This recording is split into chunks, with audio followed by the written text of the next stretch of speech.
Hi guys, welcome to Pakistani size reaction. तो यार मेरा नाम उजाद है। मैं नाना यार जी। भाई भारत ने पाकिस्तान में टैंक घुसाने की कर ली बहुत बड़ी तैयारी। मेजर साहब का नया वीडियो आ चुका है। टैंक घुसाने की क्या बोल रहे हो यार? क्या भाई, बनेगा यार क्या मतलब भाई हाँ साहब, ना यार। मतलब भारत अब ग्राउंड के थ्रू पाकिस्तान में एंटर होने की हाँ ना जा रहे करेगा। फिर टैंक जो अंदर आ रहे हैं तो ग्राउंड की बिल्कुल जंग शुरू है। वही तो वॉच करते देखते हैं भाई, कौन करते हैं स्टार्ट। उनको लग रहा है कि किसी भी वक्त भारत के टैंक अंदर आ सकते हैं, किसी भी वक्त भारतीय फौजी अंदर घुस सकते हैं और हमारे इलाके पे बैठ जाएंगे, फिर उनको निकालना बड़ा मुश्किल होगा। यार ये अच्छा नहीं लगता कि क्रिकेट चल रही है और भारत में जंग हो रही है। देश हमारा जंग की हालत में और हम क्रिकेट खेलेंगे? नो। वहां से घुसने की कोशिश कर रहे थे, सीमा सुरक्षा बल तैनात थी, ठोकी गोली साथ लेटा दी। ये पाकिस्तानी है, 4-5 दिन के अंदर बाप बाप चिल्लाने वाले हैं। मैं कह रहा हूं 12 नहीं, आप 12 मत बोलो पाकिस्तानियों, आप ये बोलो कि 100 मार गिराए, 200 मार गिराए, हमें कोई फर्क नहीं पड़ता। ये एक्चुअली इसने पाकिस्तान में बहुत तहलका मचाया, अलग अलग जगह गिराए, अलग अलग जगह। जरा देखो भारत भाई और एक जगह पाकिस्तान में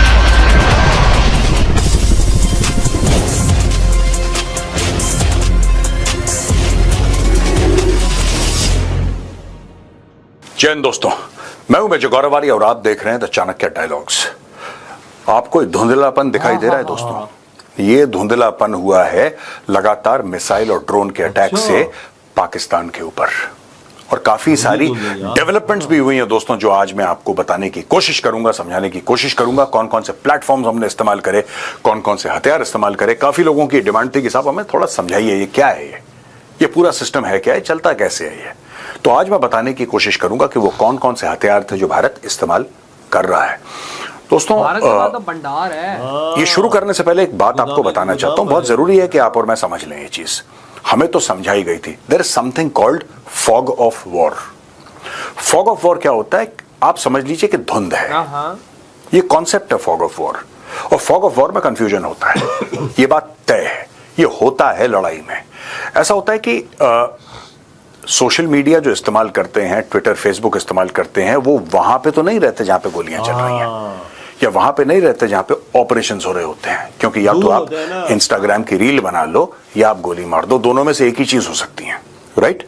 इसलिए क्या होता है कि लड़ाई में जब दो फोर्सेस क्लैश करती हैं, कहीं पे भी क्लैश होता है, तो there is a lot of confusion and it is natural. तो आपके पास काफी ऐसी खबरें आएंगी जो पाकिस्तान की तरफ से डिसइंफॉर्मेशन होगा, आप उसको विश्वास मत करना, बिल्कुल भरोसा मत करना आप उस चीज पे, क्योंकि पाकिस्तानीज प्रोपेगेंडा बहुत बढ़िया करते हैं। इसके अलावा और कुछ उनके देश में सब का सब बेड़ा गर्क है पूरे देश में, लेकिन प्रोपेगेंडा बहुत अच्छा करते हैं। ये वो कौम है जो एक्चुअली में मानती है कि 1971 की लड़ाई इसने जीत ली थी। अब आप समझ लीजिए कि कितना बड़ा फ्रॉड, कितनी बड़ी 420, कितना बड़ा दोगलापन वहां पे जिंदा है। तो चलिए दोस्तों वीडियो को आगे बढ़ाते हैं। पहली स्लाइड है दोस्तों टॉप 8, अभी रिसेंट की जो टॉप 8 खबरें क्या हैं, ये जानना बहुत जरूरी है। नंबर 1, BLA जो है बलोच लिबरेशन आर्मी, इसने major assault on Pakistan army post in Balochistan, blows up gas pipeline उड़ा दी ने। तभी बोले हमारे आपको पता है कि जहां पे बलोचिस्तान है, खैबर पख्तूनख्वा है, वहां से पाकिस्तानी आर्मी और रेंजर्स जो हैं काफी मात्रा में, अगर 10 थे तो अब 1 है, ये हालत हो गई है। और वहां से हट हट के इंडियन बॉर्डर की ओर आ रहे हैं, चाहे वो लाइन ऑफ कंट्रोल हो, चाहे इंटरनेशनल बॉर्डर हो, पूरे वहां पे चले पड़े। उनको लग रहा है कि किसी भी वक्त भारत के टैंक अंदर आ सकते हैं, किसी भी वक्त भारतीय फौजी अंदर घुस सकते हैं और हमारे इलाके पे बैठ जाएंगे, फिर उनको निकालना बड़ा मुश्किल होगा। इसमें याददाश्त भी थोड़ा सा काम करती है दोस्तों। इलाका तो हमारा ही था, लेकिन पाकिस्तान ने चोरी करने की कोशिश करी। मैं बात कर रहा हूं 1984 की, और जगह है सियाचिन ग्लेशियर। बात यह है कि सियाचिन ग्लेशियर भारत का था, है और रहेगा, लेकिन पाकिस्तान ने क्या करा, ये देखते हुए कि वहां पे कोई बैठा नहीं है, क्योंकि इलाका ऐसा है, किसी ने सोचा नहीं था कि वहां पे जाएगा, राइट? कभी किसी ने ऐसा नहीं सोचा था। लोग ठीक है, पाकिस्तान के साथ एक डील हो गई है, पाकिस्तान के साथ शिमला एग्रीमेंट हो गई है 1972 में, हमने भी नक्शे साइन कर दिए, उन्होंने भी नक्शे साइन कर दिए, अब वो अपनी बात रखेंगे, हम अपनी बात रखेंगे, ये कॉन्सेप्ट था। पाकिस्तान ने क्या करा बड़े स्मार्टली कि सियाचिन ग्लेशियर के लिए लोगों को, यानी कि विदेशियों को, गोरों को, फिर वो चाहे वो ऑस्ट्रेलिया के थे या फिर न्यूजीलैंड के लोग थे, अमेरिका के थे, and even some Japanese adventurers and tourists जो ऐसे दुर्गम इलाकों में जाना चाहते हैं, जो एक्सपीरियंस लेना चाहते हैं, जो प्रोफेशनल माउंटेनियर्स हैं, उनको सियाचिन की परमिशन देना उन्होंने शुरू कर दिया। पाकिस्तान ने ट्रैवल एजेंट्स के साथ टाई अप करा पूरी दुनिया में, जो एडवेंचर स्पोर्ट्स को प्रमोट करते थे और वही इनका धंधा था, बिजनेस था, और उनको ये बोला कि यार देखो सियाचिन ग्लेशियर है ना, वो तो हमारा है, तो अगर कोई आना चाहे तो उसको बोलो कि इस्लामाबाद लेकर आए अपनी फ्लाइट से इस्लामाबाद में उतरे, वहां से हम उसको ले जाएंगे। आइडिया ये था पाकिस्तान का कि जब हजारों लोग चले जाएंगे सियाचिन ग्लेशियर हमारी परमिशन से, हमारी तरफ से, देखिए एक तो इंडिया का एक्सेस है, एक पाकिस्तान का एक्सेस है, तो स्कर्दू साइड से, जो कि Pakistan occupied Kashmir, Gilgit Baltistan, that entire area ना, वो समझ रहे हैं आप जो मैं बता रहा हूं, वो इलाका जहां पे आज की तारीख में भी पाकिस्तान की फौज नॉट ऑन ग्लेशियर के नीचे, अच्छा राइट, ग्लेशियर के बिल्कुल नीचे, ऊपर नहीं है, वहां पे बैठी है पाकिस्तान की फौज। तो वहां से बोला कि हम परमिशन देंगे और ये लोग ऊपर चले जाएंगे, और गए भी, और खूब धड़ल्ले से उन्होंने टूरिस्ट भेजे। भारत को पता लग गया, और भारत को यह भी पता लग गया कि पाकिस्तान अपनी फौजें ऊपर भेजना चाह रहा था। उसके पहले हमने लॉन्च कर दिया ऑपरेशन मेघदूत, और हम लोग अप्रैल के महीने में 1984 में जाके वहां पे बैठ गए। ये मैंने आपको इतिहास क्यों सुनाया? जो बलोच लिबरेशन आर्मी वालों ने पाइपलाइन ब्लो अप कर दी है और बलोचिस्तान में पाकिस्तानी आर्मी पोस्ट को पाकिस्तानी आर्मी हट गई, आप समझ रहे हैं, वहां पे वैक्यूम क्रिएट हो गया, वहां पे बलोच आके बैठ गए। वही चीज पॉइंट नंबर 2 में देखिए, तहरीक तालिबान पाकिस्तान, यहां पे पाकिस्तानी आर्मी की, तो along the Durand line and even in the hinterland inside, यानी कि ड्यूरेंट लाइन जो है, जो कि एक डिफैक्टो बॉर्डर है, जिसको पठान नहीं मानते, पश्तून और अफगान नहीं मानते कि ये कोई सच्चा बॉर्डर है, वो कहते हैं कि ये पाकिस्तानी पंजाबियों ने जानबूझ के फ्रॉड बॉर्डर बना रखा है, जबकि बनाया था मोर्टाइमर ड्यूरेंट ने बहुत पहले बनाया था, लेकिन उसको कंट्रोल करने वाले पाकिस्तानी पंजाबी आर्मी है, इसलिए उनको ब्लेम करते हैं, कहते हैं हम इस बॉर्डर को नहीं मानते। वहां से फौजें हट के चली गई हैं लाइन ऑफ कंट्रोल पे, इंटरनेशनल बॉर्डर पे, और हिंटरलैंड में भी, यानी कि पीछे वाले इलाके में भी बहुत जगह और स्पेस छोड़ दिया। तो उसको ऑक्यूपाई कर रहे हैं बलोच, उसको ऑक्यूपाई कर रहे हैं तहरीक तालिबान पाकिस्तान वाले, ठीक है जी। अब आईपीएल हो गया सस्पेंड, और बीसीसीआई ने बड़ी अच्छी बात बोली। मैं तो बीसीसीआई का बड़ा तगड़ा क्रिटिक रहा हूं इन द पास्ट, और ना मुझे अब कोई क्रिकेट में इंटरेस्ट रह गया, लेकिन बीसीसीआई ने बोला है कि यार ये अच्छा नहीं लगता कि क्रिकेट चल रही है और भारत में जंग हो रही है, देश हमारा जंग की हालत में, और हम क्रिकेट खेलेंगे? नो, अब छोड़ो आईपीएल को, good, I like it. IPL हो सकता था, क्या आईपीएल को खतरा था? नहीं। अगर पाकिस्तान के अटैक का कहीं कहीं खतरा भी है तो कुछ इलाकों में, भारत तो बहुत बड़ा है, पाकिस्तान है इतना बिलांद भर का, भारत तो बहुत बड़ा है, आप कहीं पे भी करवाइए, आप असम में करवाइए, कौन रोक रहा है? आप पूरे साउथ इंडिया पड़ा है, एब्सोल्युटली पीसफुल, कोई दिक्कत नहीं है साउथ इंडिया में, वहां पे करवाइए, आप महाराष्ट्र में करवाइए, कौन रोक रहा है? आप कहीं पर भी करवा सकते हैं। Fact of the matter is they chose not to have the IPL and they said कि ठीक है इसको सस्पेंड करो। Very good step by the BCCI, आप देश के साथ खड़े रहे। पहली बार I am saying well done BCCI, वरना बीसीसीआई मुझसे बड़ा क्रिटिक नहीं है बीसीसीआई का, मैं ऐसा मानता हूं। टेरिटोरियल आर्मी जिसको टीए कहते हैं, काफी लोग उसमें जाते हैं, अपनी नौकरियां करते हैं, लेकिन कुछ महीनों के लिए हर साल टीए को ज्वाइन करते हैं। टीए को अलर्ट पे डाल दिया है और टीए का मोबिलाइजेशन शुरू हो गया है। बोला है कि you be on alert and you may be called at short notice for active duty. और यहां पे Karachi port significantly damage due to Indian strike, Pakistan official port account posts later claims account hacked. अब हुआ यह है कि पाकिस्तानी पोर्ट जो Karachi port है वहां पे हुआ हमला, राइट, इन्होंने बोला हमला हो गया है। ये देखिए साहब, ये 11:43 AM पे यहां पे पोस्ट करा, Karachi port has sustained heavy damage following strikes by India resulting in unacceptable loss of property, emergency response efforts are underway, updates on restoration will be provided regularly, we stand resilient. ये इन्होंने कर दिया Karachi port ने। अब यही Karachi port कहता है, ये देखिए ना, सुनिए, यही कराची पोर्ट कहता है कि भाई report circulating on India media claiming that Karachi port has been attacked by India and damages have been caused are completely false and baseless। ये कह रहा है कि इंडियन मीडिया झूठ बोल रहा है, ऐसा ये कराची पोर्ट वाले कह रहे हैं। लेकिन यही कराची पोर्ट वाले पहले कह रहे थे कि हाँ हुआ है यार, इसके बीच अब कुछ समय बाद कहते हैं नहीं हुआ है, और फिर ये कहते हैं account was hacked, Karachi port safe and secure. यानी कि ये देखिए साहब, 9 मई में 11:43 AM पे इनका अकाउंट हैक हो गया, 11:43।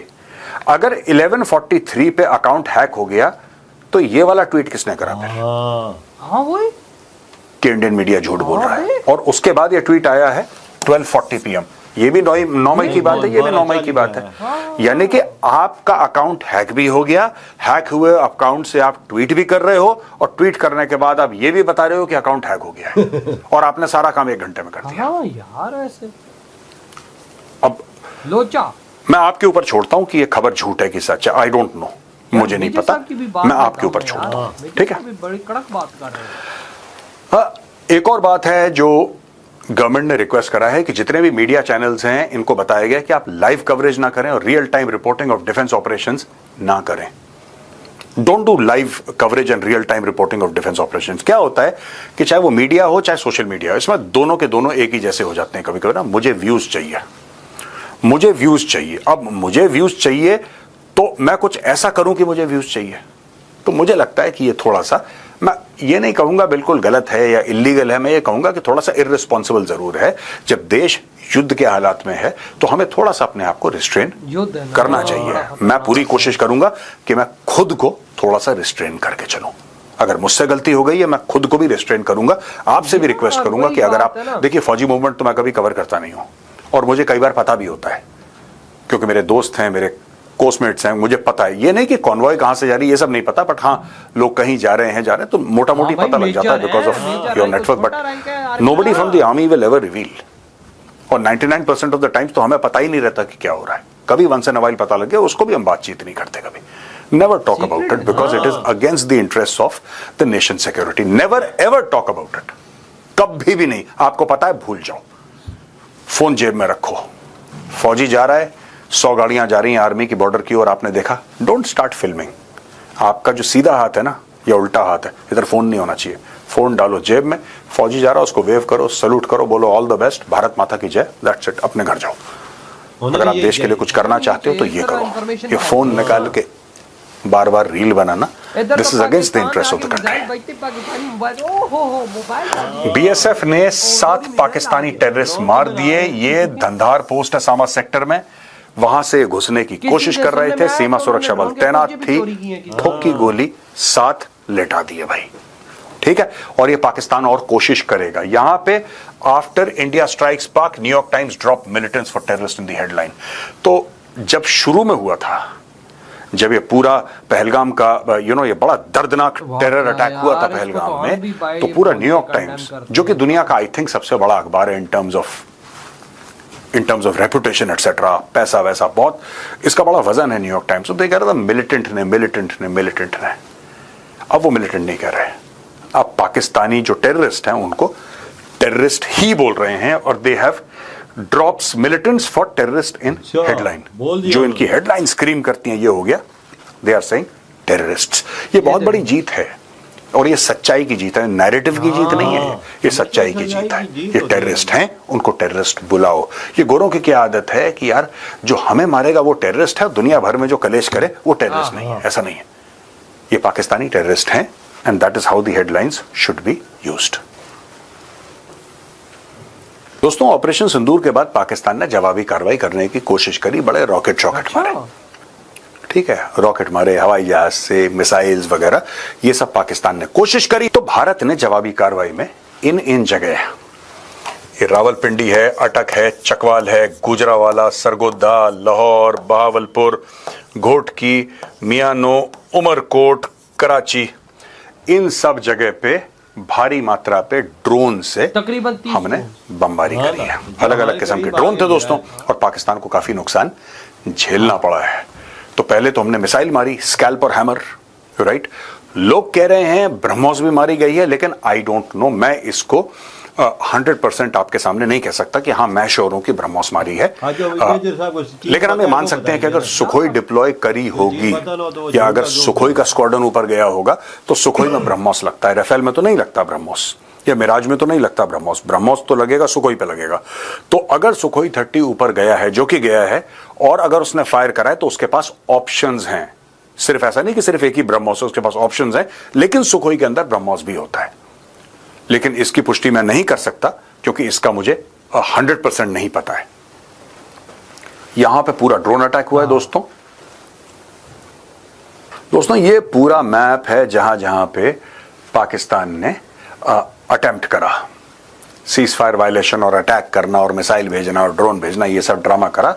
आप भुज देख लीजिए गुजरात में, लाइन पे ये उत्तरालय, भलोदी, नाल बीकानेर, आदमपुर, भटंडा, चंडीगढ़, लुधियाना, जलंधर, कपूरथला, अमृतसर, पठानकोट, जम्मू, अवंतीपुरा एंड श्रीनगर। यहाँ पे ऊपर ये जो पूरा इलाका है, ये पूरा इलाका दोस्तों, ये वाला जो है ये मेंढर है, ठीक है, रजौरी है, बारामूला, कुपवाड़ा, पुंछ, उड़ी, ये सारा, ये ऐसा जो कर्व है ना आपको दिख रहा है, ये रेड अगेंस्ट रेड हो गया, इसलिए आपको थोड़ी सी प्रॉब्लम हो रही है, लेकिन ये पूरा है लाइन ऑफ कंट्रोल, यहाँ पे सीज फायर, ठीक है, ये सीज फायर वायलेशन यहाँ पे किया गया, जिसकी भरपूर जो जवाब दिया है वो इंडियन आर्मी ने दिया है। वही बात रात को मैं आपको आज एक और बात बता दूं दोस्तों, आप नोट कर लीजिएगा, ये पाकिस्तानी 4-5 दिन के अंदर बाप बाप चिल्लाने वाले हैं, क्योंकि कुछ ऐसे हुक्म पास हो गए हैं जिसके बाद पाकिस्तानी बाप बाप चिल्लाएंगे। अब हुक्म पास हुआ है अगर आज, तो उसको करने में कुछ घंटे लगेंगे, कुछ हेवी इक्विपमेंट जा रहा है लाइन ऑफ कंट्रोल, दे दिए हुक्म, और फुल स्टॉप कॉमा लगाने वाली जो चीजें होती हैं, अभी मैं ज्यादा कुछ नहीं बोलूंगा, लेकिन आपको पता लग जाएगा। 6-7 दिन दीजिए, इन्होंने अगर पापा पापा नहीं बोला तो आप मुझे फिर कमेंट्स में लिख के बोलना कि मेजर साहब आपने बोला था पापा बोलेंगे, अभी तक इन्होंने पापा नहीं बोला, ठीक है, याद रखिए। इधर हुई वीडियो खत्म। अरे भाई, मतलब कि भाई साहब, मेजर साहब ने बोल दिया है कि 5-6 घंटों के अंदर अंदर कुछ ना कुछ हो जाएगा। हाँ ना कहता है यार, भाई पाकिस्तान 3 से 4 दिनों के अंदर पापा पापा बोलेगा। ये देख यार, मैं जो सब अंदर की बात पता होगी ना यार, कुछ होने वाले मोदी जी ने देख और दे दिए। और भाई साहब वो कह रहे हैं अगर ना वैसा हुआ तो कहते तो मुझे कोमड़े में आके बोलना। ये देख, और साथ देख ले, फौज इंडिया की अंदर पाकिस्तान के आने वाली है, जमीनी फौज। भाई वो डर है पूरे पाकिस्तान हाँ, में कि भाई टैंक अंदर भारत ना आ अपने जाए। टैंक ना घुसा दे अंदर। हाँ, ये हो क्योंकि सकता यार है। ये देखो, ये सच है कि अगर पाकिस्तान के अंदर भारत अपने ग्राउंड के थ्रू एंटर होता है तो भारत को पीछे लेके जाना बहुत मुश्किल है। बिल्कुल ये एक वॉर के अंदर रियलिटी है कि जो जितना आगे आगे उसको पीछे खदेड़ना। मैं कहता हूँ कि भाई साहब एक ड्रैकोला वो डायनासोर को पीछे धकेलने के बराबर। क्या ही, उसको कौन धकेल सकता है पीछे? अंदर आ गया तो उसको पीछे धकेलना आसान काम है? ये तो बड़ा मुश्किल काम है। वजह बनेगा क्या यार? मैं तो ये चीज हूँ, खतरनाक हालात। उधर से मोदी ने आदेश दे दिया है कुछ 24 घंटों के अंदर अंदर बड़ी कार्रवाई होने वाली है। ये क्या बनेगा यार? वही ना, इधर पाकिस्तानी सोए हुए हैं, इनको तो कुछ, मैं तो नींद की गोलियां खा के सोए हुए हैं। वाह भाई साहब, मैं वही बोल रहा हूँ, भारत कितने मिसाइल्स आए हैं पाकिस्तान में। हमारे भाई साहब डिफेंस सिस्टम तब गांजा फूक के सोए हुए थे, ड्रोन्स आए हैं फिर गांजा फूक के सोए हुए थे। चलो अब तीसरे, अभी भैया उन्होंने पाकिस्तानी उन्होंने ये बात की है भाई साहब, ये मैं बता दूं कि उन्होंने ये बात बोली है कि ऑपरेशन सिंदूर अभी चल रहा है, उसका एंड नहीं हुआ, तो समझो कि तीसरा भी कोई हमला होगा। बिल्कुल, तो देखते हैं भाई तीसरे हमले में फिर क्या होता है। ये फिर वजह खतरनाक ही वो होगा। मेजर साहब ने क्या बोला है, कहता है आज रात को होने वाला है कोई। कुछ न कुछ होगा लाजमी, कुछ न कुछ लाजमी होगा, क्योंकि जो आने वाला टाइम है बड़ा खतरनाक। वही ना भाई, जिस तरह देखो भाई खतरा जहाँ जहाँ दिन लगते जा रहे हैं, खतरे बढ़ते जा रहे हैं ना, हर चीज है, खासकर पाकिस्तान को तो बहुत खतरा है, बहुत बड़ा खतरा है ना। हमारी वजह हमारी, मतलब वो छोटी भी मिसाइल मारे ना तो भाई साहब हमारे पूरे पाकिस्तान को कवर कर जाती, क्योंकि हमारा पाकिस्तान छोटा है। हमें तो भाई उसके लिए बड़ो शाहीन तो पता नहीं कौन कौन सी निकालनी पड़ेगी भारत, लेकिन वो भी बात उसका आगे 400 है। वजह इंडिया की स्टेट है बहुत बड़ी, इंडिया बहुत बड़ा देश है, खाली यूपी हम है तो ये छोटा सा देश है पाकिस्तान, ये तो कवर आसानी से हो जाता है। इंडिया को कवर करना आसान काम है, उसको एक स्टेट को कवर करना आसान नहीं है। भाई तो भाई साहब हमारे लिए इतना मुश्किल भाई पता नहीं क्या बनता, बड़ी सिचुएशन खराब है। उधर से भाई साहब टीटीपी और बीएलए वालों ने मस्ती अलग लगाई हुई है। बस यही करो कि सुलह हो जाए कोई बेहतर है, या नहीं तो भाई साहब इधर देखो ना भाई, बॉर्डर पे तो बॉर्डर, उधर भाई टीटीपी वाले कभी भाई साहब पाइप लाइनें उड़ा रहे हैं, कभी भाई साहब वो हमारी आर्मी की चलती हुई गाड़ी को उड़ा रहे हैं। क्या बना हुआ है यार, पता नहीं भाई सब ऊपर वाले को हम पे रहम करे तो हो सकता है, अदरवाइज तो हमारे तो बेड़ा गर्क हुआ। बिल्कुल बिल्कुल। तो भाई आपका क्या थॉट इधर वीडियो तुम करते तो